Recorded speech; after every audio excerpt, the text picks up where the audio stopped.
সবথেকে সহজ ও পারফেক্টভাবে গরুর মাংসের বিরিয়ানি রান্না করব। কোনো রকম ঝামেলা ছাড়াই প্যাকেট মশলায় ঝটপট রান্না করে নিব। এটা দেখতেও যেমন সুন্দর, খেতেও ভীষণ ভীষণ মজার হয়। আসসালামু আলাইকুম, কেমন আছেন সবাই? রান্না করার জন্য চুলায় একটা হাঁড়ি বসিয়েছি রান্নার জন্য। এখানে আমি ফুল 1 কাপ তেল দিয়ে দিলাম রান্নার জন্য। তেল দেওয়ার পরে পেঁয়াজ দিব 2 কাপ পরিমাণ। পেঁয়াজ কুচি কুচি করে কেটে নিয়েছি। পেঁয়াজগুলোকে ভেজে নিব একটু সময় নিয়ে। পেঁয়াজগুলো নরম হয়ে আসা পর্যন্ত ভাজতে থাকবো। পেঁয়াজগুলো ভাজা হয়ে গেলে দিয়ে দিব একটা তেজপাতা চিড়ে, 2টা কালো এলাচ, 4-5টা সাদা এলাচ, লবঙ্গ, দারুচিনি একটু একটু করে দিয়ে দিলাম। মশলাগুলোকে ভেজে নিব একটু সময় নিয়ে, সুগন্ধি বের হয়ে আসা পর্যন্ত। মশলাগুলো ভাজা হয়ে গেলে 2 চামচ আদা বাটা, 2 চামচ রসুন বাটা দিব, 2 চামচ জিরা বাটা দিব। নাড়াচাড়া করে ভেজে নিব। আদা রসুনের কাঁচা গন্ধটা দূর হওয়া পর্যন্ত ভাজতে থাকব। একটু সময় নিয়ে ভেজে নিব, বেশ কিছুক্ষণ নাড়াচাড়া করে ভেজে নিব, কাঁচা গন্ধটা যতক্ষণ না দূর হয়। মশলা ভাজা হয়ে গেলে লবণ দিব, 2 চামচ পরিমাণ লবণ, 1 চামচ ধনিয়ার গুঁড়া, 2 চামচ মরিচ গুঁড়ো। এরপর বাটার মিল্ক দিব 1 মগ। আর এই বাটার মিল্কটা আমি নিজেই তৈরি করেছি। 1 মগ দুধের মধ্যে 2 চামচ লেবুর রস দিয়ে মিক্সড করে মিশিয়ে রেখেছিলাম 20 মিনিট ধরে। 20 মিনিটে খুব ভালোভাবে সেট হয়ে গেছে। মশলার সঙ্গে দিয়ে দিলাম, কষিয়ে নিব কিছুক্ষণ, উপরে তেল ভেসে ওঠা পর্যন্ত কষানো হয়ে গেছে। এখন এই তো আমি রাঁধুনি রেডি মিক্স বিরিয়ানি মশলাটা দিব, পুরোটাই দিব। 1 কেজি মাংসের জন্য 1 প্যাকেট পুরোটাই লাগবে, কম দিলে হবে না। তো এই মশলাটাকেও আমি কষিয়ে নিব আরও বেশ কিছুক্ষণ, 5 মিনিট ধরে কষিয়ে নিব নাড়াচাড়া করে। কষানো হয়ে গেছে, এখন আমি মাংসগুলো দিব। আমি 1 কেজি মাংস রেগুলার কাট করে খুব ভালোভাবে ধুয়ে পানি ঝরিয়ে রেখেছিলাম।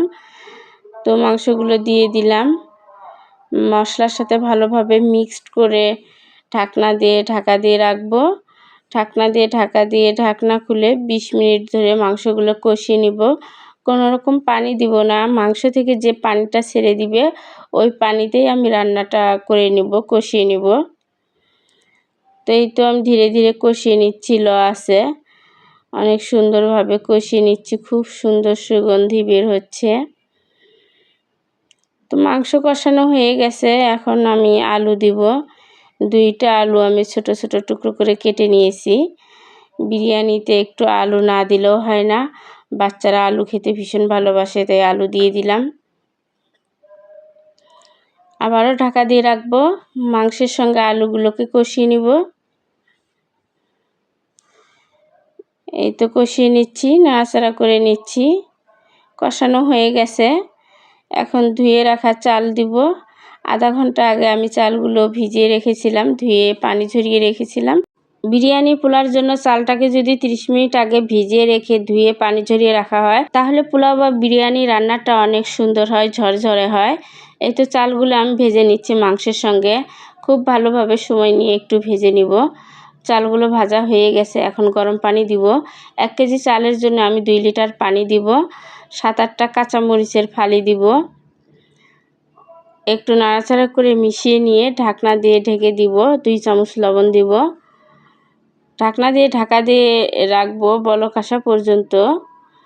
তো বলক উঠে গেলে, একটু পানি টেনে গেলে ঢাকনাটা খুলে নাড়াচাড়া করে নিব।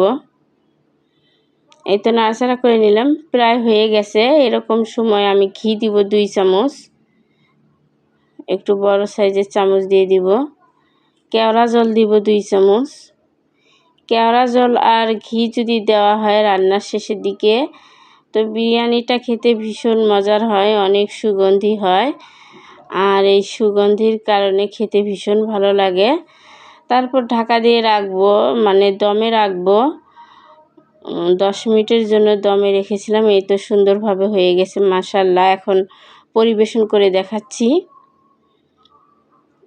এই তো দেখুন কতটা ঝরঝরে আর সুন্দর হয়েছে। অনেক অল্প খরচে খুব সিম্পলভাবে ঝরঝরে সুন্দরভাবে কোনো রকম ঝামেলা ছাড়াই পারফেক্টভাবে দারুণ সুস্বাদু